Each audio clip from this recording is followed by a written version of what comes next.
রোজই প্রায় সকালবেলা থেকে আমি ভিডিও শুরু করি, মানে ভ্লগ আর কি। কিন্তু আজকে মনে হচ্ছিল যে দুপুরবেলা থেকেই করি, কারণ সকালবেলা এনার্জি কাজ করছিল না। আর এই যে বেহায়া গরমকালটা এলে আমার সব শেষ, মানে আমার পুরো এনার্জি কাজই করে না। আর জানো তো, এত গরমে আমি দিনে কোথাও বেরাই না, জানি বেরোলেই আমি অসুস্থ হয়ে বাড়ি ফিরে। তাই খুব দরকার না থাকলে আমি দিনে কিন্তু খুব একটা বাইরে বেরোয় না। আর এরকম গরমে যখন স্নান করে আসার পরে মুখটা চকচক করছিল না, নিজেরই দেখতে ভালো লাগছিল বারবার ক্যামেরাতে। আর ভিডিওতে যেহেতু রান্নাটা দেখিয়ে দিলাম, তার মুখে বললাম না। আর বিকালে মা ওষুধ আনতে বাইরে গেছিল, তো আমি মাকে বললাম, মা তুমি কিছু হাতে করে নিয়ে আসো নি, একটু মুড়ি দিয়ে খেতাম। মা তো শুধু মুড়ি খা, বাইরের খাওয়া বাদ দে। তারপরে দেখি এ বাবা, মা তো ব্যাগ থেকে আইসক্রিম বের করছে, দেখেই তো মন খুশি হয়ে গেছিল। একদম একদম অল্প দিয়েছে। তো অল্প কেন দিলা?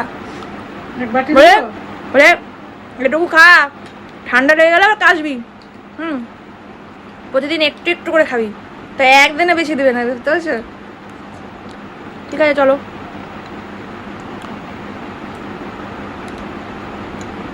ঠান্ডা লাগার গরিবের জন্য।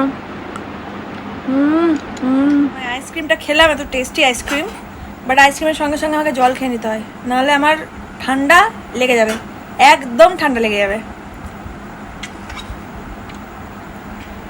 ছি।